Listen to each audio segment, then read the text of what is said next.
ଆପଣ ମଟନ୍ ଖାଇଛନ୍ତି ହେଲେ କେବେ ଛେଳିର ତାର ଗୋଡ଼ ତାର ମୁଣ୍ଡକୁ ରୋଷେଇ କରି ଖାଇଛନ୍ତି କି? କେବେ ଖାଇନଥିବେ କିମ୍ବା କେଉଁ ୟୁଟ୍ୟୁବ୍ ଓଡ଼ିଆ ଚ୍ୟାନେଲରେ ଦେଖି ମଧ୍ୟ ନଥିବେ, ଯାହା ମୁଁ ଆପଣଙ୍କୁ ଆଜି ଦେଖେଇବି। ନମସ୍କାର, ମୁଁ ମନୋରଞ୍ଜନ, ଆପଣ ଦେଖୁଛନ୍ତି ଆମ ଘର ରୋଷେଇ। ଆଜି ମୁଁ ଆପଣଙ୍କୁ ବାଙ୍ଗଲୋର ଷ୍ଟାଇଲରେ ଛେଳିର ତାର ବ୍ରେନ୍, ତାର ଲେଗ୍ ପିସ୍, ତାର ହେଡ଼୍କୁ ରୋଷେଇ କରିକି ଦେଖେଇବି, ଯାହା କେବେ ଆପଣ ଦେଖିନଥିବେ। ନିହାତି ଭାବରେ ଭିଡ଼ିଓଟିକୁ ଆପଣ ଶେଷ ପର୍ଯ୍ୟନ୍ତ ଦେଖିବେ। ଆଉ ଆପଣ ଯଦି ଆମ ଚ୍ୟାନେଲକୁ ପ୍ରଥମ କରି ଆସିଛନ୍ତି ତାହେଲେ ସବସ୍କ୍ରାଇବ୍ କରିବା ସହିତ ବେଲ୍ ଆଇକନ୍କୁ ବି ଦବାଇ ଦିଅନ୍ତୁ। ଚାଲନ୍ତୁ ତାହେଲେ ଆଜିର ଭିଡ଼ିଓ ଆମେ ଆରମ୍ଭ କରିବା।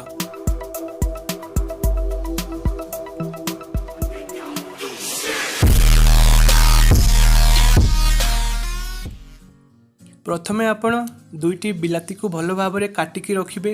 କିଛି ଧନିଆ ପତ୍ର ନେବେ, ଦୁଇଟି ପିଆଜ ନେବେ, ତାକୁ ବି ଭଲ ଭାବରେ ଆପଣ କାଟିଦେବେ। କିଛି ଭୁସୁଙ୍ଗା ପତ୍ର ରଖିବେ, ଅଦା ରସୁଣକୁ ଭଲ ଭାବରେ ଗ୍ରାଇଣ୍ଡିଙ୍ଗ କରିକି ପେଷ୍ଟ କରିଦେବେ। ଲାଷ୍ଟରେ ଆପଣ 3 ଚାମଚ ଗରମ ମସଲା ରଖିବେ। ତାପରେ ଆପଣ ଲେଗ୍ ପିସ୍କୁ ପ୍ରେସର କୁକରରେ ଗ୍ୟାସ୍କୁ କମ୍ କରିକି 8ରୁ 10ଟା ସିଟି ପରେ ଓହ୍ଲାଇ ଦେବେ। କ୍ୱାଣ୍ଟିଟି ଅନୁସାରେ ଆପଣଙ୍କର ସିଟି ରହିବ ମିନିମମ୍ 5ରୁ 6ଟା ସିଟି ରହିବା ଦରକାର। ତାପରେ ହେଡ଼୍ର ମାଂସକୁ ହଳଦୀ ଗୁଣ୍ଡ, ଲଙ୍କା ଗୁଣ୍ଡ, ଲୁଣ, ଅଦା ରସୁଣର ପେଷ୍ଟ ନେଇଯିବେ ଆଉ ଭଲ ଭାବରେ ତାକୁ ମିକ୍ସ କରିବେ। 30 ମିନିଟ୍ ପର୍ଯ୍ୟନ୍ତ ରଖିବେ ଆଉ ତାର ବ୍ରେନ୍କୁ ବା ଭେଜାକୁ ମଧ୍ୟ ଅଲଗା କରିକି ସେପାରେଟ୍ ତାକୁ ମଧ୍ୟ ରଖିଦେବେ। ତାପରେ ଆପଣ କଡ଼େଇକୁ ଗରମ କରିବେ। ଗରମ ହେଲା ପରେ ସେଥିରେ କିଛି ତେଲ ନେଇଯିବେ।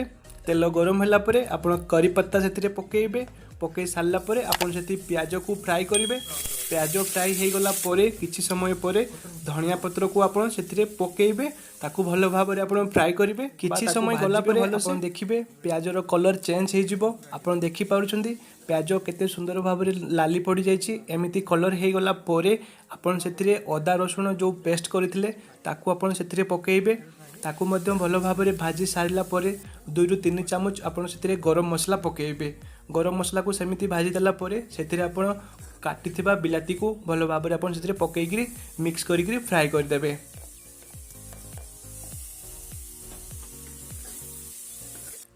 ଦଶ ମିନିଟ୍ ପର୍ଯ୍ୟନ୍ତ ଭଲ ଭାବରେ ଆପଣ କଷି ସାରିଲା ପରେ 30 ମିନିଟ୍ ପର୍ଯ୍ୟନ୍ତ ରଖିଥିବା ମସଲାଯୁକ୍ତ ମାଂସକୁ ସେଥିରେ ପକାଇବେ।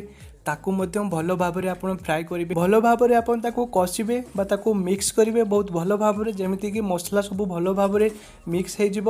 ମିନିମମ୍ 10 ମିନିଟ୍ ପର୍ଯ୍ୟନ୍ତ ଆପଣ କଷିବେ ସେଥିରେ।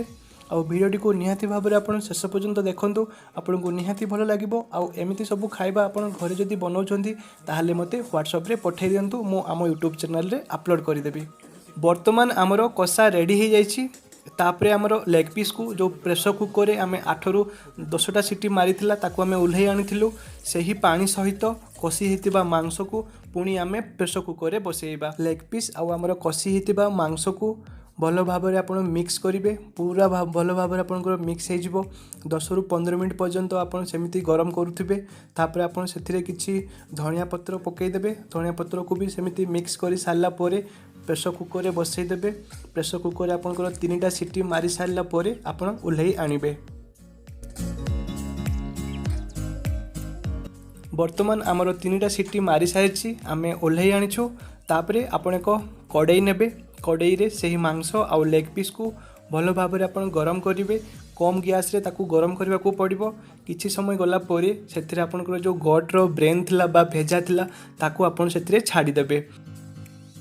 ଛାଡ଼ି ସାରିଲା ପରେ ଗଟ୍ର ବ୍ରେନ୍ ବା ଭେଜା ସେ ବହୁତ ସଫ୍ଟ ରହିଥାଏ, ଠିକ୍ ପନିର ପରି ରହିଥାଏ, ପୁରା ନରମ ରହିଥାଏ। ତେଣୁ ତାକୁ 10ରୁ 15 ମିନିଟ୍ ପର୍ଯ୍ୟନ୍ତ ଆପଣ ତାକୁ ଗରମ କରିବେ।